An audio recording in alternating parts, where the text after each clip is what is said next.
अध्यात्म विज्ञान कोई धर्म या संप्रदाय नहीं है, ये स्पिरिचुअल साइंस है जो कुदरत के कानून पर आधारित है। ये विज्ञान पूरे ब्रह्मांड के सभी रहस्यों को उजागर करता है और जीवन के सभी पहलुओं को समझने के लिए एक नई दृष्टि देता है।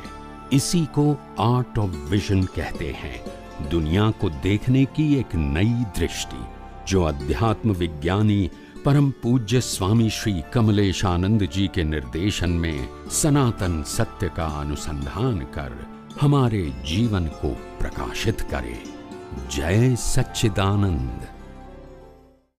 આજે સાહેબ મોટા મોટા મહાત્માઓ જે આગળ પડતા છે, દાદા ભગવાનને પ્રત્યક્ષ મળેલા, જે અમારા પરિચયમાં દાદા ભગવાન દેવલે પછી પણ આવ્યા છે, ઇન્ક્લુડિંગ કવિરાજ, એ બધાનો કોમન ઓપિનિયન છે કે દાદા ભગવાન પાસેથી અમને જ્ઞાન મળ્યું, સત્સાધનો મળ્યા અને એના સત્સંગનો અમને આનંદ હતો, પણ વિજ્ઞાન તમારા દ્વારા સમજાયું. આવું એ લોકોનું ઓપન સ્ટેટમેન્ટ છે, પ્રાઇવેટ નહીં. અને કવિરાજે પબ્લિકમાં ઘણી વખત બોલ્યા છે, જે આપણા યુટ્યુબના રેકોર્ડમાં છે. અંધેરી સ્કૂલમાં પણ એમને કીધેલું, આ એમનું દર્શન ખોલેલું છે, એટલે એમની મૌલિક વાણી છે, માટે તમારે જે પૂછવું હોય એ પૂછી લેજો. કવિરાજ જાતે કીધેલું અંધેરી સ્કૂલમાં. એમની પોતાની સ્વતંત્ર વાણી છે. કેવી છે? ટ્રેડિશનલ વાત નથી કરતા, એટલે કે પરંપરાગત નથી કરતા. એમને જે અનુભવ થયો છે એ સૈદ્ધાંતિક કહે છે. અને કિંમત કોની છે? અનુભવની જ કિંમત છે. આજે હું દાદાની એક પણ વાત નહીં કરું તો તમને આપતવાણીમાં મળશે કે નહીં મળે? તો હું બોલું છું ને પેલું ચોપડીમાં છે, શું ફેર પડ્યો? ફેર શું પડ્યો? પણ જે વ્યક્તિએ જ્ઞાની પુરુષનું જ્ઞાન મળ્યા પછી ડાયજેસ્ટ કર્યું છે અને એનો અનુભવ શેર કરે છે, આપણા માટે ઇમ્પોર્ટન્ટ છે. કારણ કે ધ વે દે રિયલાઇઝ એ તમને કામ લાગે છે. એને કઈ રીતે અનુભવ કર્યો એ તમને હેલ્પ કરે છે. ખ્યાલ આવે ને? બાકી ઇન્ફોર્મેશન તો બધી છે જ, એમાં તો આપણે ના કહેતા. હા. અને દાદા ભગવાને 10 લાખ વર્ષ આ ત્રીજી આજ્ઞા માટે ખર્ચ્યા છે, પહેલી બીજી માટે નહીં. બિલકુલ ક્લિયર સમજી લેજો. ચોથી નહીં, પહેલી બીજી નહીં અને પાંચમી નહીં, ફક્ત ત્રીજી. જગત નિયંતા વ્યવસ્થિત શક્તિ, આ સમજવા માટે એમને 10 લાખ વર્ષ સ્પેન્ડ કર્યા. એ એમના પોતાની ભાષામાં એમને કીધું. તમારી દ્રષ્ટિને પ્રેક્ટિસમાં મૂકશો તો જ તમને એક્સપિરિયન્સ થશે. હું દ્રષ્ટિની વાત કરું છું, મન વચન કાયા ક્રિયાની કરતો નથી. આ જે તમને વિઝન પ્રાપ્ત થયું એને પ્રેક્ટિકલ ઉપયોગ કરો સંજોગોમાં, તો જ તમને રિયલાઇઝ થશે. જાણવાથી ને એની મેથડ એ છે કે આપણે એક એક્ઝામ્પલ લઈએ. એક એક્ઝામ્પલ આપને કહું છું. માનો કે કોઈ વ્યક્તિએ આપણું અપમાન કર્યું ઇન અ ગ્રુપ્સ, ફેમિલી હોય કે ફ્રેન્ડ્સ હોય, ગ્રુપમાં આપણું અપમાન કર્યું. હવે અપમાન કર્યું ત્યારે સ્વાભાવિક છે કે આપણી બુદ્ધિ ને અહંકાર જે લઈને આવ્યા છે એને તો ઘા પડવાનો છે, અને એ વિચારવાનું પણ છે કે મારી કઈ ભૂલ નથી ને મને કેમ આમ કીધું. એવું પણ એ અંદર ઊભું થાય. અંદર કાંઈક મારું બહાર ના બોલે પણ અંદર ઊભું થાય. એનું મન અને બુદ્ધિ અને એનો અહંકાર ઊભો થાય અંદર. હવે આ મન બુદ્ધિ ને અહંકાર ઊભો થાય છે, એને કારણે એને એવું લાગે છે કે આ બધું મને થયું, અંદર પણ મને થયું. જ્યારે જ્ઞાની શું કહે છે કે આ તને અંદર ઊભું થયું એ પણ પરિણામનો ભાગ છે. It is a part of your suffering, but this is not your પુરુષાર્થ. માટે તું એનો લોડ ના લઈશ કે આ મને કેમ થયું. ખ્યાલ આવ્યો? કારણ કે નહીં તો ભોગવટો કહેવાય કોને? મારે જે તમારા અપમાનનો ભોગવટો કરવો છે એનું બાહ્ય સંજોગ અને અંતસ્કરણ પણ લઈને આવ્યો છું તો જ હું ભોગવું ને. હવે ભોગવટા વાળો જે અંતસ્કરણનો ભાગ છે એની પાછળ બીજું ચાર્જ અંતસ્કરણ કે જીવતો અંતસ્કરણ છે. પુરુષાર્થ ત્યાં છે, અહીંયા નથી. પણ મોટે ભાગે પેલો જીવતો પ્રતિષ્ઠિત આત્મા આ ડિસ્ચાર્જ પ્રતિષ્ઠિત આત્મા સાથે ભળી જાય છે ને દે ફીલ કે મને આવા વિચાર આવ્યા, મારી બુદ્ધિ આવું કે છે, મારો અહંકાર આવો છે, આવું થાય છે. એટલે ત્યાં સેપરેટ પડવાનું છે કે ભાઈ આ બાહ્યકરણથી આને સાંભળ્યું અને અંતસ્કરણમાં આ બધી પ્રોસેસ થઈ, એ આખી પ્રી ડિસાઇડેડ છે. અંતસ્કરણ અને બાહ્યકરણ એ બંને પ્રી ડિસાઇડેડ છે. હવે મારો પુરુષાર્થ શું છે કે હું પોતે રિયલી સ્પીકિંગ શુદ્ધાત્મા છું, એટલે કે આ દેહથી મુક્ત છું. એમ સામેવાળો પણ એના દેહથી કેવો છે? રિયલી સ્પીકિંગ મુક્ત છે.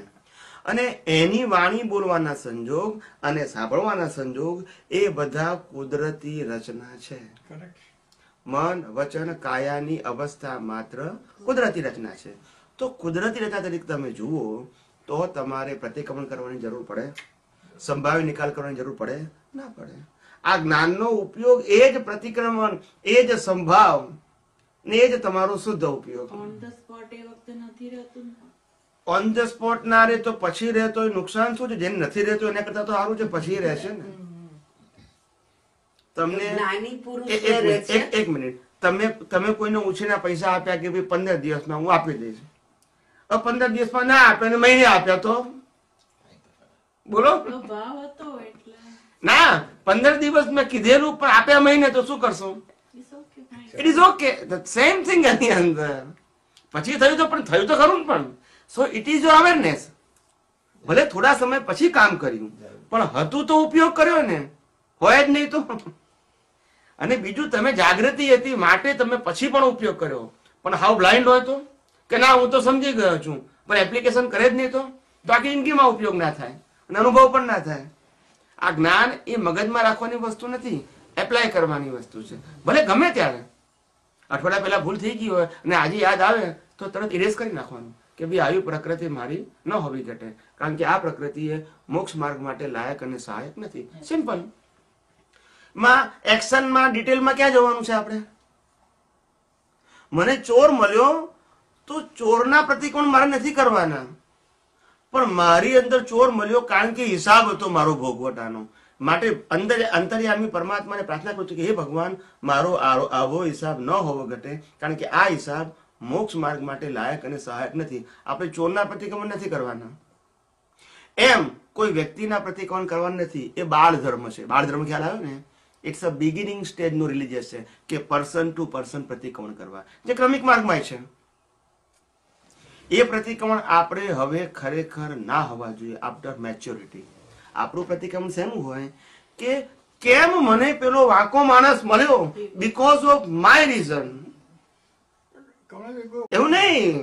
જ્યારે સફરિંગ આવે માણસ પાસે ત્યારે એને લાગે કે આ માણસે કેમ આવું કર્યું, ત્યાંની વાત કરવાની છે કે વાંકો એ વાંકો છે કે સીધો છે એ એનો સબ્જેક્ટ છે. પણ મને ભેગો થયો માટે મારો હિસાબ છે. તો મારે ચેન્જ શું કરવું છે? હિસાબ કે એને મારો હિસાબ. હવે હિસાબમાં મારે શું કરવાનું છે? એ માણસના પ્રતિક્રમણ કોણ નથી? હે અંતર્યામી પરમાત્મા, મારી પ્રકૃતિ આવી ન હોવી ઘટે, કારણ કે આ પ્રકારની પ્રકૃતિ એ મોક્ષ માર્ગ માટે લાયક અને સહાયક નથી. That's it. When you are not signed, it is not carried forward in next birth. Right કે wrong? એમાં ક્યાં અઘરું છે?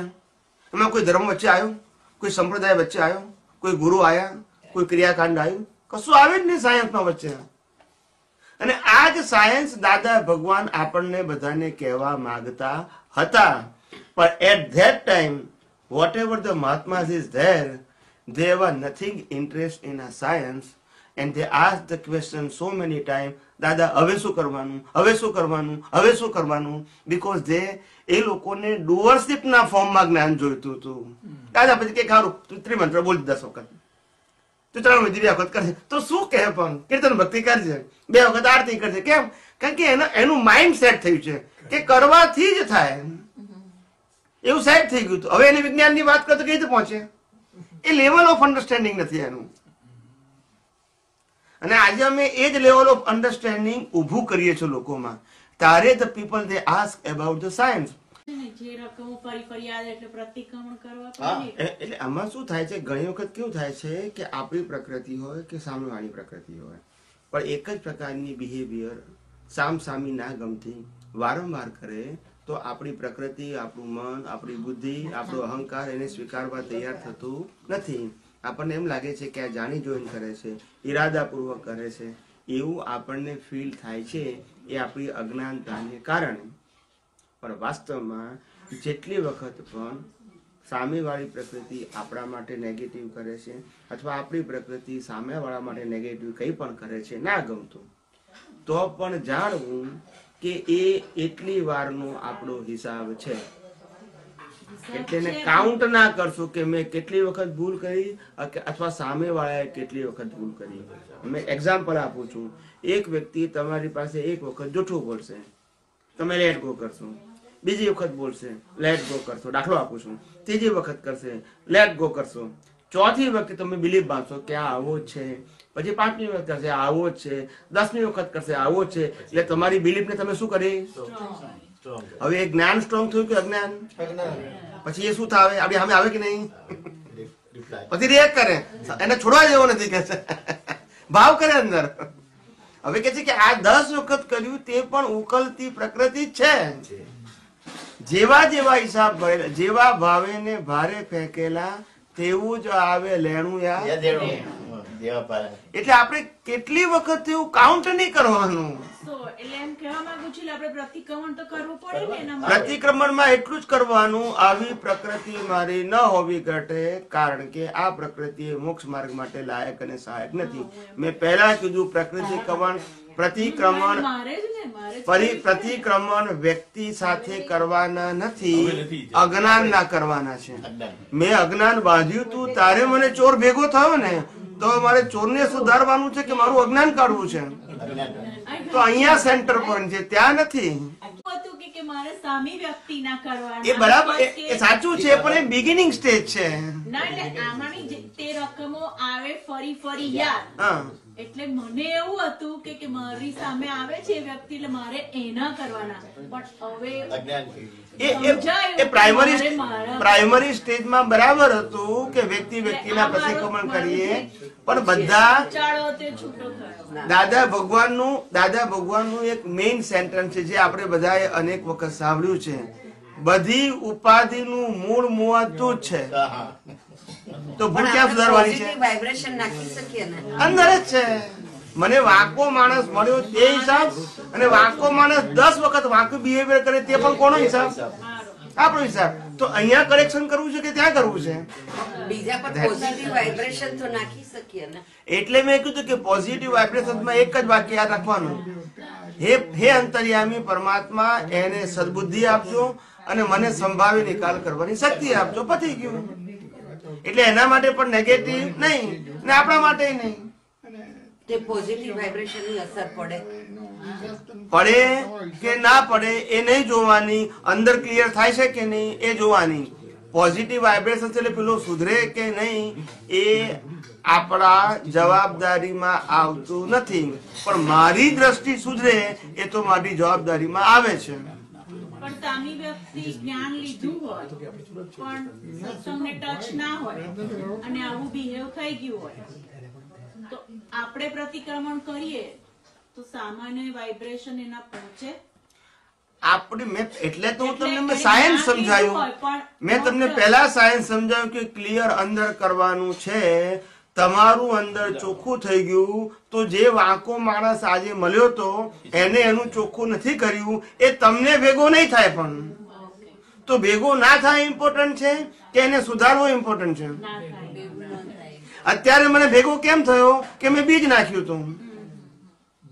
તો બીજ સુધારવું છે કે ફળને સુધારવું છે? મને આજે કોઈ પણ નેગેટિવ વ્યક્તિ 12 વખત અપમાન કરી ગઈ તો એ 12 વખત અપમાન કરવા વાળો ખરાબ માણસ છે એવું નહીં માનવાનું, પણ 12 વખત મારો હિસાબ છે, માટે મારી પ્રકૃતિ આવી ના હોવી શકે. કારણ કે આ પ્રકૃતિના જે બીજ નાખ્યા હતા ત્યારે મિસ્ટેક કોની હતી? મારી હતી, જેને કારણે 12 સંજોગ મને રિઝલ્ટ રૂપે ભેગો થયો. તો હું કરેક્શન અહીંયા કરીશ તો ચેન્જ થશે કે ત્યાં કરીશ તો થશે? બીજ છે તો ફળ છે, પણ બીજ જ નથી તો. એટલે સેન્ટર પોઈન્ટ અહીંયા છે. એટલે દાદા ભગવાને આપણને બધે સમજવા માટે બહુ સ્પષ્ટ એક વાક્યમાં કીધું કે બધી ઉપાધિનું મૂળ મુવા તો જ છે.